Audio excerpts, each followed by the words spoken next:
recent restoration frame project that we just completed might be of interest to you, and here it is. The frame that was probably built in the first or second quarter of the 19th century arrived pretty decrepit. We took it apart piece by piece and very carefully saved elements of the background, which were kind of a fishnet effect made with gauze and gilded over, and we saved all of that, and we removed all of the compo that was decrepit,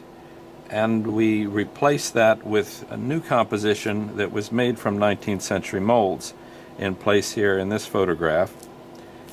After that, we covered it with clay, the parts that we were gilding in red clay covered with shellac, and then we gilded over that over our sizing, and here's the reconstructed frame with new elements in place and some elements reformed from molds that we made on the spot, and the final product with its original portrait in place.